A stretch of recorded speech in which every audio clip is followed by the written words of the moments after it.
You're watching The 7 from WATE 6 on your side.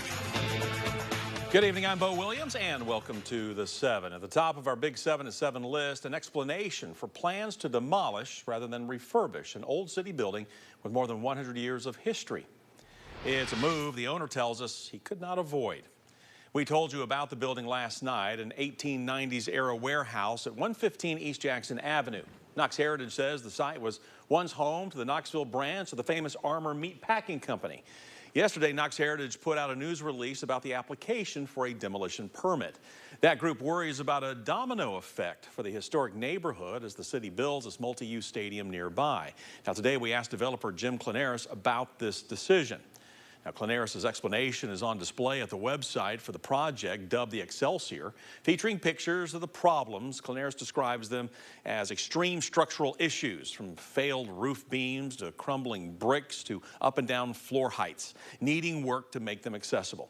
He's looking at demolishing the entire structure, but doing what he can to save and repurpose historic items.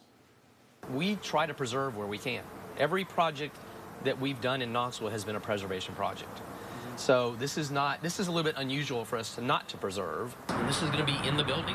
This beautiful, exterior marble, rough-hewn marble is going to be saved. We're going to put this in the building somewhere. There's a lot of wood inside the building. We're going to try to preserve it and use what we can. And what we cannot use, we're going to repurpose it. Knox Heritage had the opportunity to visit the site and walk through, and we were shown some of the issues that they've run into. So while we recognize that part of the structural damage that they've seen and some of the concerns that they've uncovered make it so that it's not economically viable to save the entire site, we are advocating that they save the historic facade. As for the new building, plans call it a multi-use space with a mix of apartments, a hotel, restaurant, and Park Plus on-site valet parking. Our next big story for you, an update on two children recovering from a terrible crash. You may remember the wreck on Magnolia Avenue. Police blamed it on a drag racing. It claimed the life of one driver. Today we found out from a family spokesperson the boy hurt in the wreck is out of the hospital, but will have to use a wheelchair for 8 to 10 weeks. The girl who was hurt in the crash also recovering right now. She apparently took 30 steps in physical therapy today. We've been reporting 2 people are facing charges following the crash. Police say the 2 kids were in a third car that was hit. New information fills our next slot here on the Big 7 at 7 story list. State investigators now telling us the name of the woman who died in police custody after reportedly refusing to leave Fort Sanders Medical Center. Her name is Lisa Edwards. She is 61 years of age. Again, we'll continue to follow this story for you closely. Again, officers picking up after she refused to leave the ER after being discharged.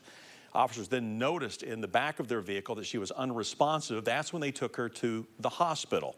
Again, we'll continue to follow this for you and keep you posted. Our next big story for you, one of your lawmakers giving us insight into the flight of that Chinese spy balloon. It grabbed the country's attention last week, as a lot of you know, getting noticed over the Mountain West before being shot down Saturday off the coast of South Carolina. We asked Congressman Chuck Fleischman if it flew over East Tennessee at any point and the sensitive sites around our area.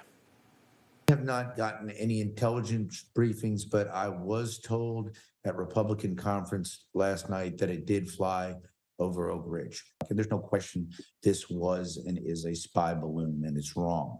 What we don't know at this point in time is what information did they gather, where, why, and how. What is even more shocking is apparently the Joint Chiefs of Staff have told Chairman Rogers that basically even in the past that they decided not to let the executive branch or members of Congress know about this, which is shocking. So we're going to have to revise some of our policies and make sure that responsible people know about this. Earlier today, the Defense Department shared some of these pictures of boats retrieving balloon wreckage from the Atlantic Ocean. China, meanwhile, maintains that the balloon was intended to study the weather and not spy on the U.S. Also shocking how taxpayer dollars were spent, coming to light in our next Big 7 at 7 story. An East Tennessee woman will serve time in federal prison after being convicted of illegally getting a loan and using it on a trip to Florida to get plastic surgery. Leslie Bethea, pled guilty to 1 count of wire fraud and 1 count of making false statements. Prosecutors said Bethea got a payroll protection program loan while on supervised release for another fraud conviction. They also say she lied about how much money she made and her criminal record, then used the money on plastic surgery and a 5-day stay at Trump International Beach Resort in Florida. Bethea was sentenced to 6.5 years in prison. Knoxville police have now arrested a man in connection to a fatal stabbing at a Knoxville apartment complex. KPD now suspects Mark Vinson, you see him here, got into a physical fight with the victim and allegedly stabbed the man who still has not been identified. Vinson now faces a second-degree murder charge in connection to this stabbing.